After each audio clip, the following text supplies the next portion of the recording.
everyone. My name is Irina Guberman. I work for a small startup called Zaptum. We are doing internet. We are creating Internet for Things, which is a IP overlay network for just the IoT devices. But my talk is going to be very generic, not about what my company does. What the purpose of this talk is to show very significant differences between BEAM, which is Erlang VM, and what else, other VMs out there. But the one that's very big and popular is JVM, and that's what I used to be working with. So I'll be kind of comparing the two as we go, but mostly focusing on extremely important and powerful features of the BEAM. And I'm going to have a few demos along the way. I'm sort of praying to demo gods. Hoping that it's going to work. But if something, I apologize ahead of time if something doesn't quite go quite right. Also, there is going to be quite a bit of code. I'll be showing quite a bit of code, so hopefully don't get lost in that. But I am trying to focus on one thing here. And for those of you who are new to Erlang, it's okay. The code, especially at the beginning, will be very small and very detailed. It's okay if you are a beginner. And if you are a more advanced Erlang developer, this is more of a marketing tool to just show people who don't understand the benefits of Erlang or don't quite appreciate them. So this is the one thing I would sort of recommend focusing on. So let's get started. The talk is called Killer. So the BEAM, the Erlang VM, implements actor model in a very proper way. It allows creating hundreds, thousands, and millions of processes. The limit, the system limit is up to roughly 134 million processes. And they are not in any way limited by, they're not related to OS threads. Whatever the underlying OS threads are, it's all, underlying threads are, it's all up to the implementation of the BEAM. So we don't have to worry about how these processes are created and how they're, how is it possible to have so many? It's not our worry.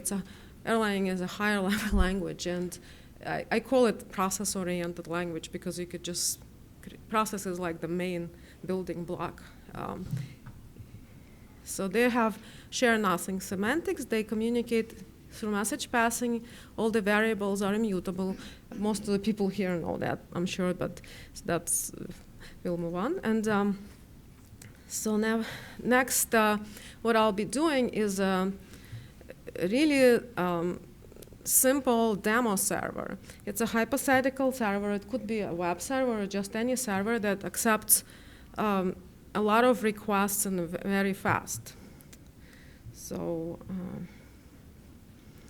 we're gonna jump to, there is a GitHub repo that has all of these demos with the code.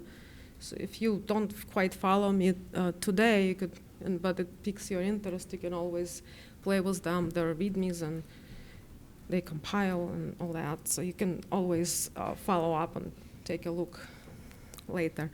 So this demo server will have very simple accept loop, which we'll be using very basic Erlang constructs just for these initial demos. So the accept loop will just be receiving a request. I'm saying the requests are coming from outer space because it just doesn't matter where they come from, but we get a request and we dispatch the request. We don't spend a lot of time in that receive loop, and then we just move on to accept the next one. And so that's how it would be sort of in production. For the purpose of this demo, I just have accept requesting just a number of requests, a specific number of requests. And So I'm just running a list sequence to control that, just for the demo purposes, right? So it starts requests, and then dispatch will be kicking off a process which I call like request controller.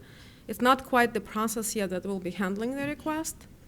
And so there will be 2 processes per request. That's just for the architecture of this particular demo. It doesn't have to be this way, but that just was easier for me to implement this way, to collect the stats and everything. I didn't want to go into stats library, like the exometer and other things you would be doing in production. So I tried to keep it as small and simple as possible. So I ended up with 2 processes per request. One is the controller and one is a handler. And so this controller will be spawned by the acceptor, and itself, the controller will kick off the request handler itself. And the request handler is actually the process that will be handling the request. So if you notice, the acceptor loop has to be super fast. And spawning a request in Erlang is extremely fast. It could take about 5 to 10 milliseconds. And so that would not hog the request acceptor. The actual handling will be taken care of by the handlers, the controller and the handler. So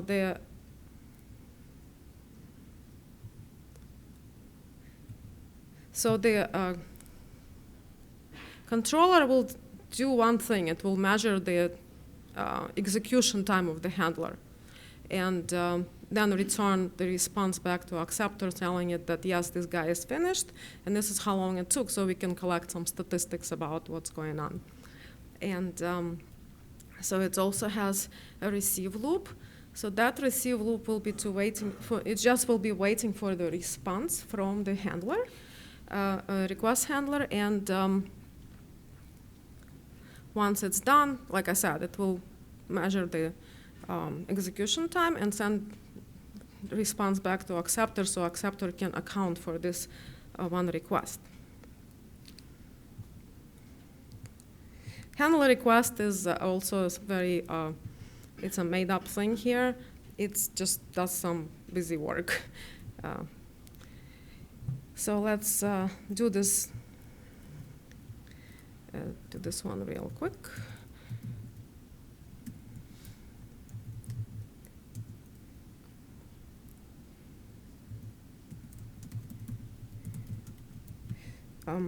Sorry, I want to make sure that the juggler is.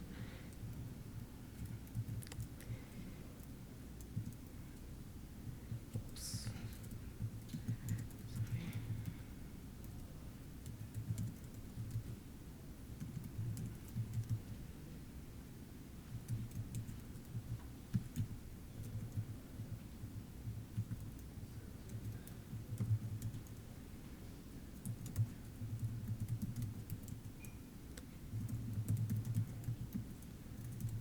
So we'll be accepting 10,000 requests, and it's only on your screen.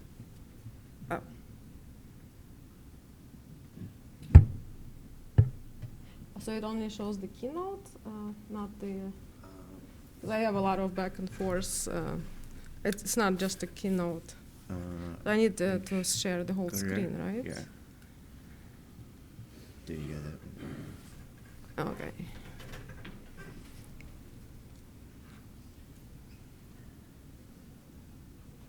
Sorry about that.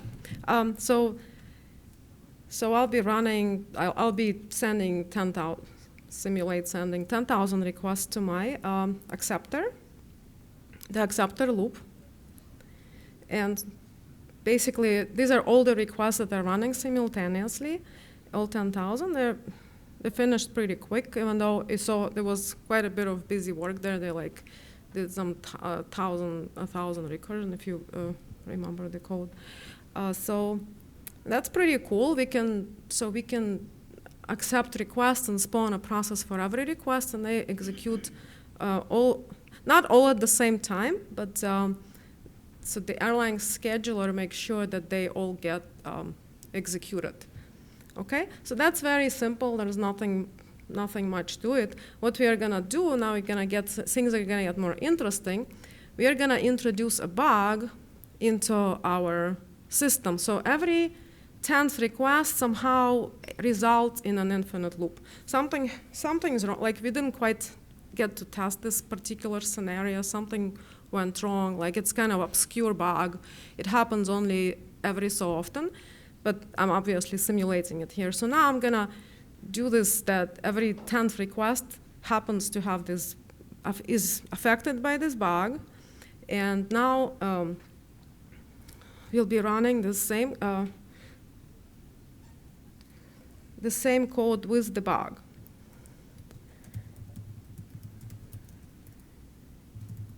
So again, I'm running the same 1,000 requests, but now we'll be seeing that every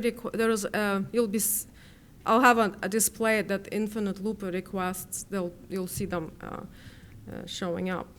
So every 10th request results in an infinite loop. And look at this. Look at the BEAM taking up 7 cores of my CPU, or pretty much, because I started the Erlang with 7 schedulers instead of 8, so I can still continue with my presentation here while these infinite loops are taking up all the CPU. That was very clever of me, because I knew there will be a bug. If I didn't, I don't know what would have happened. Anyway, so let's see what's happened. So 9,000 requests finished, and they now took roughly 1,000 milliseconds, and now 1,000 of them is still running. So if I do this again, it's gonna get a little slower. We'll have more infinite loops, but our system is still is kind of up and running. We still accept requests. There is no real disaster. It's just that it's slower now because those infinite loop requests are sitting there. They're taking up resources, but if it happens like in the middle of the night, you don't have to wake up your entire team to jump on this bug, because your requests are still executing. It's not a total disaster, right? So I think I should go back to my...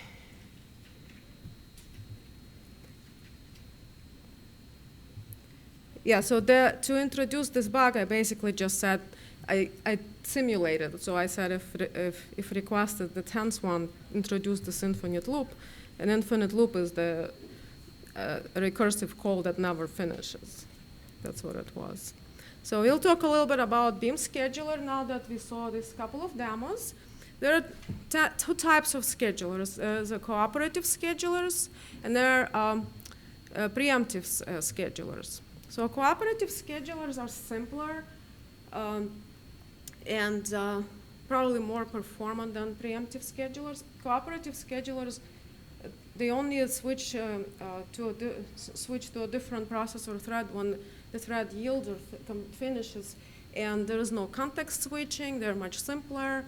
Preemptive scheduler will end the process after a certain criteria, and like your OS will have only preemptive scheduling, so that all the applications that are running within it, if there is any rogue application, it doesn't take up the entire CPU. It will just preempt any process that runs on it.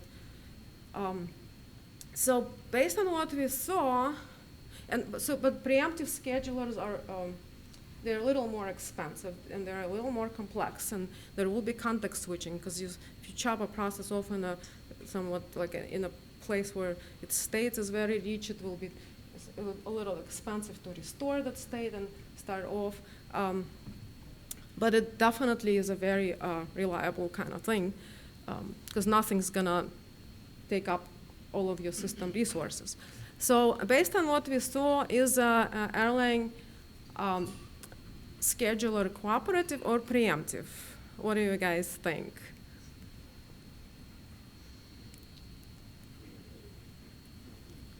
Any more opinions? Okay, so it's a correct answer, but it's also cooperative. It's cooperative at the C level. So it's a good thing because that if there is any complex state that the underlying C code is running in, we don't end up with expensive context switching. I'm not going to go into details of how exactly that logic goes, but it's just this can be done in Erlang because of how Erlang is, and it is preemptive at the Erlang level by means of reduction counting. So every reduction roughly is a function call. And after 2,000 reduction, a process is taken off the CPU, and the scheduler gives way to another process. So that's how we were able to run 10,000 processes, and out of which 1,000 were infinite loops, and those other 9,000 were still they still finished, a little slower, of course, but they still were able to complete, no problem. I didn't restart my node. I didn't restart my Erlang node, which I would have by now. I would have to do this if this was a Java node. I didn't have to restart it. I can actually go back now and rerun this whole experiment and still be cool. Just a bit slower because we still have those infinite loops running in there.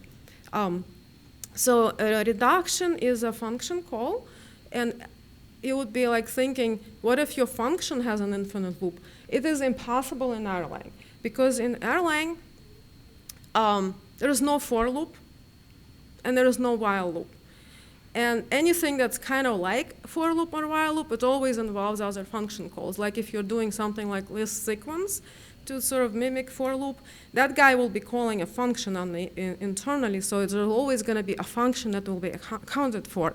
So the only time where we can introduce a problem into BEAM for the BEAM scheduler is when we create an if.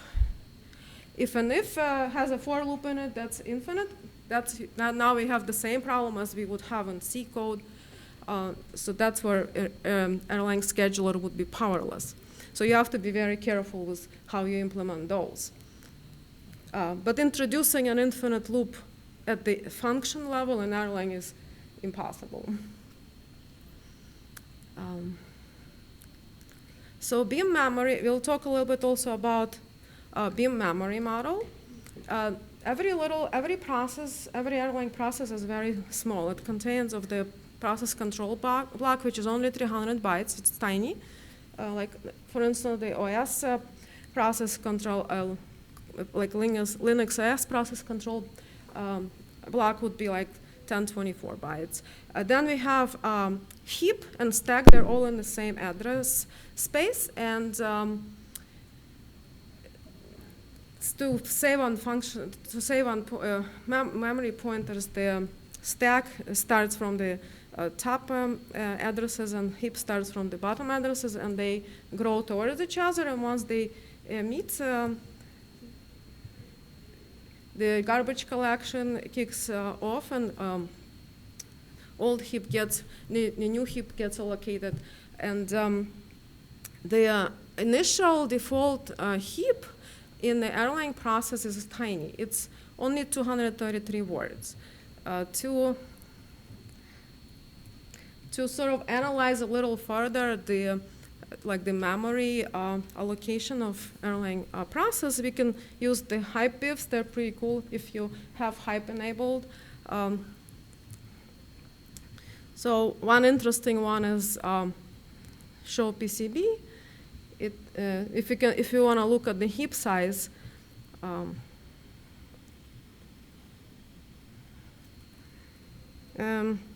maybe I'll skip that step, just not to take up too much time, because there is.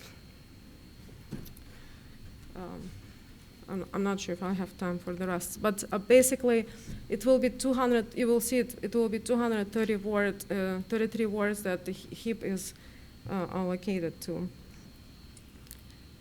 So, oops, oh, sorry. Sorry about that. So when we when our demo, our system roughly looked like that. All these tiny processes with tiny heaps, completely isolated, completely separate.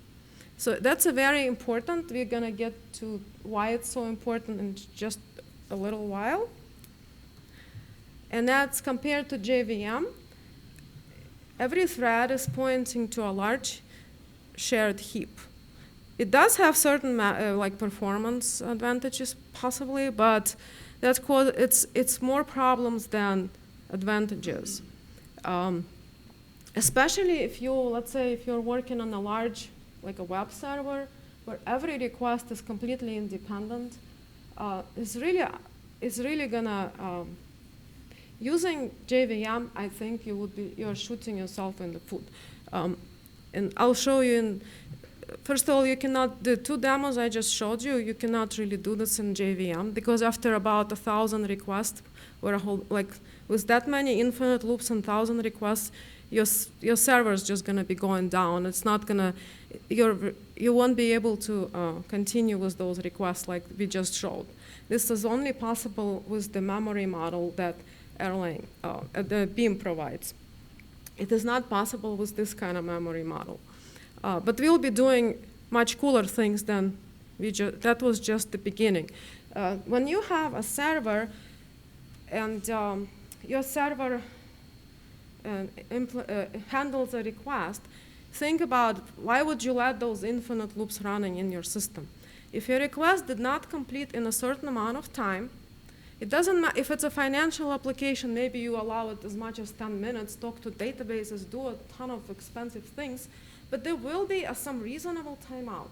10 minutes, 30 minutes, it cannot be running forever. If it's a web server, your requests could be reasonable to be expected to be done within like 200 milliseconds or maybe 10 seconds. There's gotta be a business kind of limit on how long your request should be should be handled. So those infinite loops, they're still running in my system, on my node, but they really, and taking off the CPU because I never stopped that. But there is no reason for them to be running. Who's waiting on that process? Nobody. So it would be ideal if the process did not complete in a specific amount of time, reasonable amount of time, it would be nice to just kill that. So I'm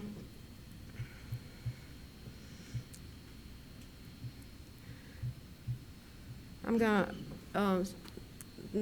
move on to my next demo, and that's a killer demo. That demo is a real killer, and in here we're gonna look at killer juggler. So this is a slightly modified version of my original server. It will be I can actually start. It is slightly modified at the receive loop. It's a slightly different construct of the receive loop. It's not going to be waiting forever for the handler to complete. After a certain timeout, I just set it to 5,000. That's an actual default. 5,000 milliseconds is a default. You could configure it to be whatever you want. After 5,000 milliseconds, it doesn't matter what that handler is doing.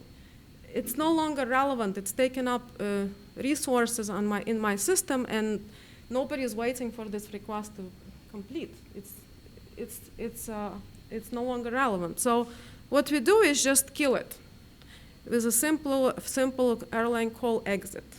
So we kill that handler, tell it the reason which is timed out. And we tell the our acceptor accounts for everything that is started, so we're gonna tell it that it's killed. So that's great because now, as soon as the request handler is no longer relevant, we just kill it. It may not be even there may be no bug, it's just the system maybe is too slow, so it's doing some expensive operations, they are taking too long, and if it's taken too long, we kill it, so it stops using up resources. So it doesn't have to be a disastrous bug, it's just you keep your system doing only as much as it should be doing. It doesn't do anything useless. If the request didn't complete in time, you kill it. You kill the request handler.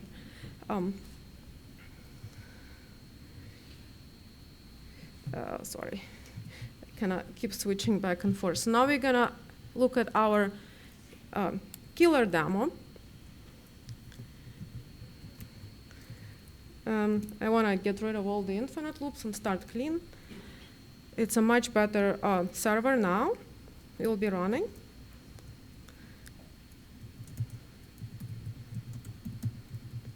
So killer juggler is pretty much the same thing as the juggler, but it's now has this little ability to kill the handlers after a certain timeout.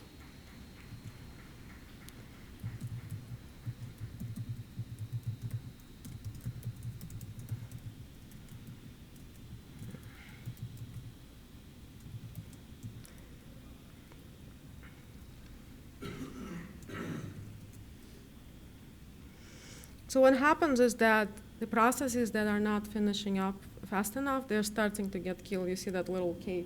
I didn't want to make it into a graph. I just kind of wanted to be more visual. Some reason it got stuck.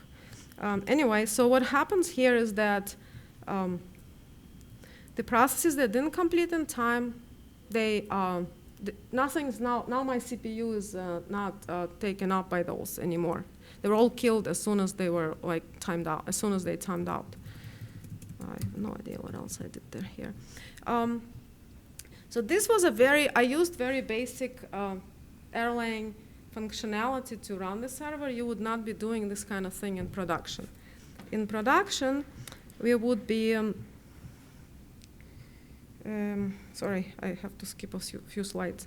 In production, we would be using, and that's what would be highly recommended, OTP, which is Open Telecom Platform. So from what we've seen so far, we are moving on. So that everybody's seen this joke before. So how to draw an owl. So far we drew the two circles, and now we're gonna draw the rest of the owl with the OTP. And OTP was created by Ericsson in 1995.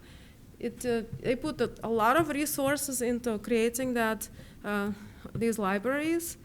There's amnesia database in it, but main thing is system architecture support libraries. And it's a framework for writing robust and fault-tolerant applications. And that's something that I would strongly recommend to be using.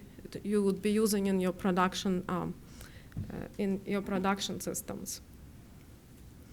So now I'm a little overwhelmed of how I'm gonna tell you how to draw an owl from after we did the two circles. That was very easy for me to explain. Now we have 10 minutes, and now I'm gonna explain to you how to draw the owl. Actually not. So basically, there is the code that I wrote, and it's available in the repo. I'm not gonna show you the level of detail of the code. We might just look at a couple of things. There are application behaviors, which are the design patterns, and they've been bulletproof in many production environments and many production systems, and they've been refined over many years. And one of the very important, and most people here probably know the supervision principle, the Gen server, it's been refined over time. So you're probably better off using these. So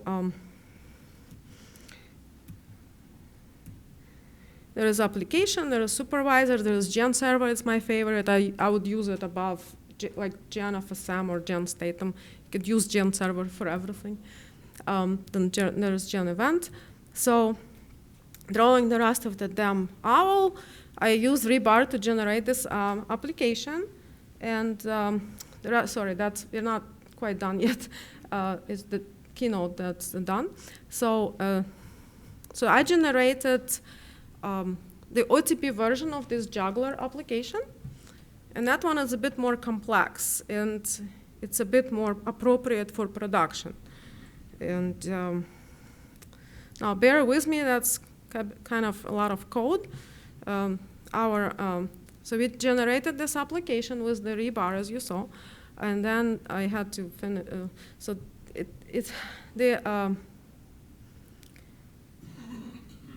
the top level supervisor will be creating a separate supervisor for controllers and separate supervisor for handlers, and those will be they will not be a long-running processes. They'll be just to handle one request. You can argue that it's not the best way to do this. It's just for simplicity. In production, you might actually have just one controller server controlling numerous request handler of specific category. But Erlang processes are so cheap that it's totally okay to do this, even if it's a gen server. You have to realize gen server is just as cheap as any process, as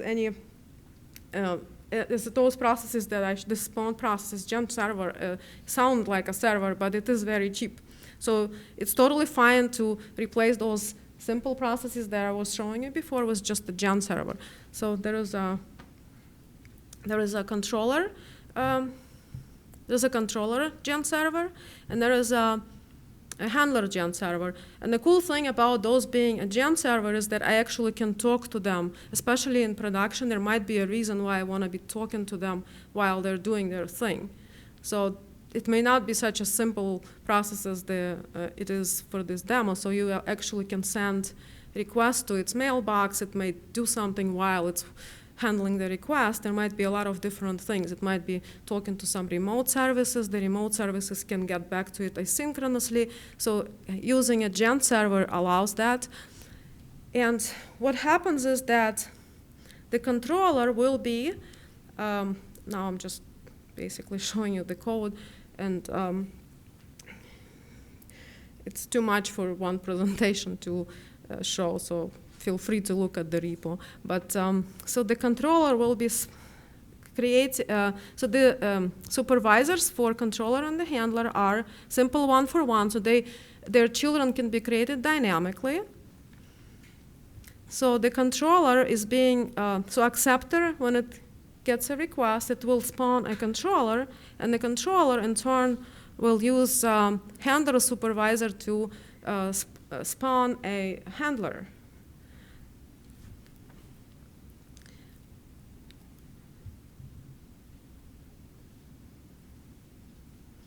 So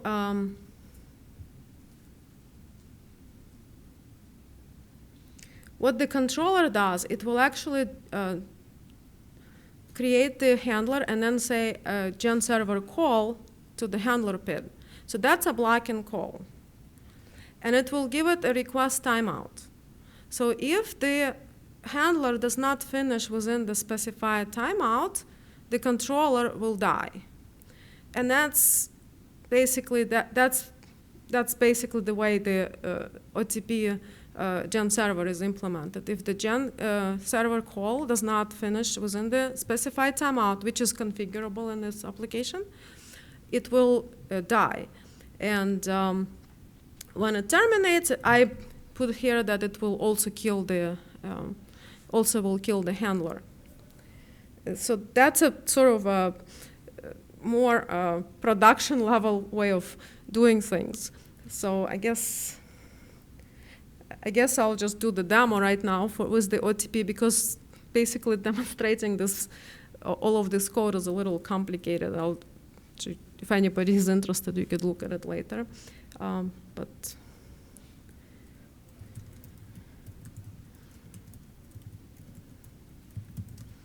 So we'll just run our test console, which starts the OTP juggler application.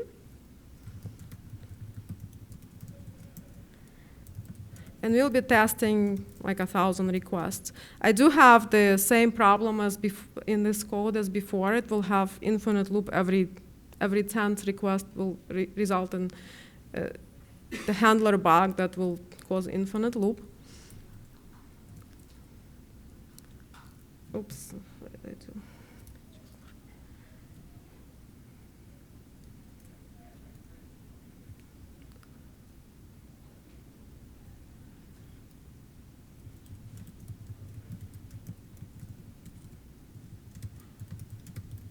Sorry about that.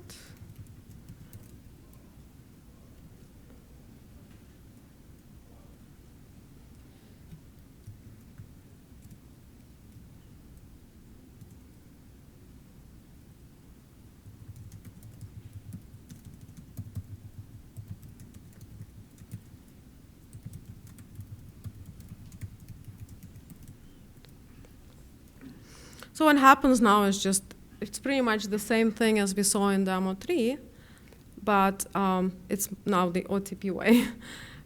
We have supervisors and we have the gen servers doing the work.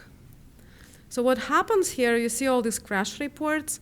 This is from those, I did, now I ran 1,000 requests, so out of the 1,000, every 10th will have infinite loop, just like before. And so what happens now, we have 100 requests that are in the infinite loop state, and those crashed the controller because the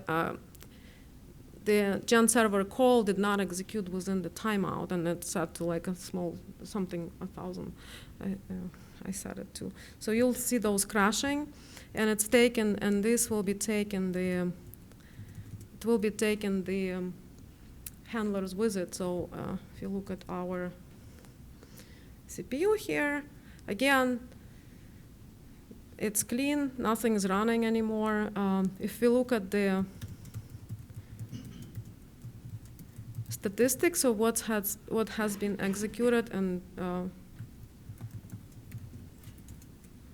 we have, again, 100 failed requests, and 100 successful requests, and we were able to report this back to the controller would report back to the acceptor every time it succeeds or fails, and it knows it failed on the infinite loop because it got it was terminated. It basically got terminated calling the gen server call with a timeout.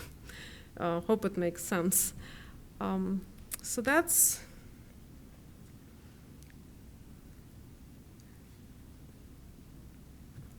hope I'm not forgetting anything. So that's pretty much it for this demo. I could run it with a little more, I could make it larger and run it with 10,000, but it's taken a little too long printing out all these crash reports, so don't want to do that to you. So to prepare for this presentation, I spent a lot of time reading through this really nice resource, the BEAM book. It's still work in progress, but it tells you a lot about the BEAM memory model and pretty much everything, everything you might want to know in depth about it. I didn't quite make it my goal to reiterate the book here. I just wanted to sort of focus on the one thing you can do with Erlang, which you cannot do with any other language, is be able to kill processes and be able to spawn millions of processes and be able to kill them no matter what. And that's like, I think this is highly underestimated feature.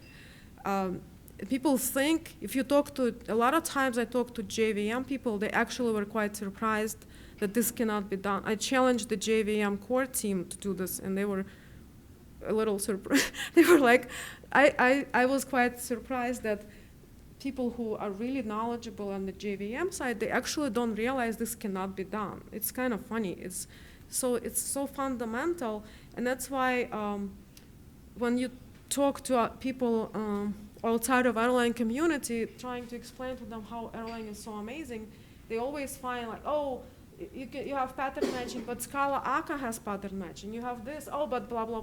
There's always, oh, but we have rich libraries. So nobody like really sort of says like, this is the one crazy important thing that it does that it's just impossible to do in other languages. I mean, not completely impossible in JVM if you like instrument it for every for loop or while loop, try to like see if thread is alive or something, do some weird things, instrument your entire code base. You can still achieve this in a really convoluted ways, but it's not part of the VM. And the main culprit is that big shared heap, and it's central to the design, to the architecture of JVM, and there is nothing you can do about it. And having small isolated processes is central to the architecture of Erlang, of the BEAM, which was early as it was created and before the multi-core CPU was even available. They already saw it coming, and they designed that VM with the future in mind.